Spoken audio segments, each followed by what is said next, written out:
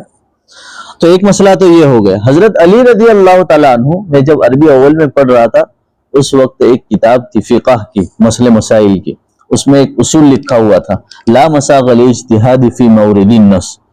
فرماتے ہیں کہ کیونکہ حضرت علی جو ہے بہت ہوشیار تھے اور علم کے باب ہیں، اسی لیے اللہ کے نبی صلی اللہ علیہ وسلم نے فرمایا انا مدینۃ العلم وعلی بابھا، کہ میں علم کا شہر ہوں تو اس کا دروازہ حضرت علی رضی اللہ تعالیٰ عنہ، یعنی اس کا مطلب یہ کہ میں اگر یہ علم ہوں تو اس کی انٹری دروازہ جو ہے حضرت علی ہے، یعنی بتانا چاہتے بہت علم والے تھے۔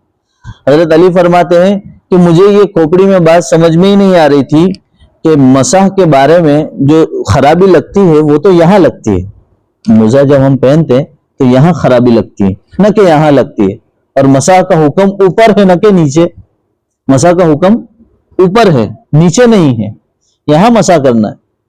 تو یہ فرمانے لگے حضرت علی کہ لا مساغ الاجتہاد فی مورد النص، کہ جب قرآن اور حدیث کی بات آ جاوے وہاں عقل کے گھوڑے نہیں دوڑائے جاتے، یہاں حضرت علی اپنے ہتھیار ڈال دیتے کہ قرآن حدیث کی بات آ گئی، قرآن نے کہہ دیا، حدیث نے کہہ دیا، بات ختم ہو گئی، اوپر نیچے والی بات نہیں۔ یہ ہم کو بھی سمجھنا ہے کہ جہاں قرآن حدیث ہو پھر وہ میں یہ کہتا ہوں میں یہ کہتا ہوں کچھ نہیں چلے گا۔ حضرت علی فرماتے ہیں تو ایک بات یہ سمجھ میں آتی ہے۔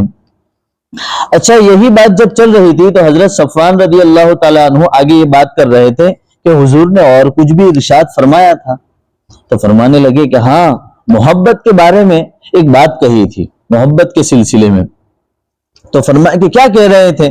تو ایک مرتبہ ہم سفر کر رہے تھے تو سفر میں جاتے ہوئے ایک دیہاتی، ایک بدو اور گاوڑیا آدمی ملا، تو وہ جیسے ہی ہمارے نبی حضرت محمد صلی اللہ علیہ وسلم کو دیکھا، جیسے بعض جس کو ڈھنگ نہیں ہوتا ہے وہ کیا کرتے ہیں، چلتے ہوئے آدمی کو بھی چھیڑتے یا ایسے ہی بلا لیتے، تو ہمارے نبی جا رہے تھے تو فوراً کہا یا محمد یا محمد، یعنی اے محمد ٹھہر جاؤ میری بات سنو۔ حالانکہ قرآن کریم بہت زور سے بولا تھا اس نے، قرآن کریم میں ہے لا ترفعوا اصواتکم فوق صوت النبی، اللہ نے حکم دیا ہے کہ نبی کے سامنے اونچی آواز سے نہیں بولنا چاہیے، بلند آواز سے نہیں ہونا چاہیے، آواز ہماری ہلکی ہو۔ یہاں سے یہ بھی بات پتہ چلتی ہے کہ بڑوں کے سامنے اونچی آواز نہیں ہونی چاہیے، ماں باپ کے سامنے اونچی آواز نہیں ہونی چاہیے، استاذ کے سامنے یا ہمارے جو بھی بڑے ہیں، ذمہ دار ہو، بڑے ہوں، ان کے سامنے، ہم ہمارے سے عمر میں بڑے ہو، علم میں بڑے ہوں، جس معاملے میں بھی ہم ان کو بڑا سمجھتے ہیں، ان کے سامنے ہماری آواز نیچی ہونی چاہیے، یہ ادب یہاں سے نکلتا ہے۔ تو وہ جو دیہاتی قسم کا آدمی تھا اس کو تو کچھ لینا دینا نہیں ہے، تو اس نے سیدھا کہہ دیا یا محمد۔ لیکن بہت سے صحابہ یوں کہتے ہیں بعض مرتبہ گاوڑی آدمی ایسے ایسے سوال کر جاتا تھا جس کا تعلق ہوتا ہے، جیسے رفیق بھائی کا میرا تعلق ہے تو بعض مسائل پر میں ان سے بات نہیں کر سکتا جو عام آدمی سوال کر کے چلا جاتا ہے، تو ایسا کہتے ہیں صحابہ کہ بعض مرتبہ گاؤں والے دیہاتی ایسے ایسے سوال کر جاتے تھے جو ہمیں پوچھنے میں ڈر لگتا تھا، اور وہ پوچھتے تھے ہم سن لیتے تو ہمارا مسئلہ بھی اندر سے حل ہو جاتا۔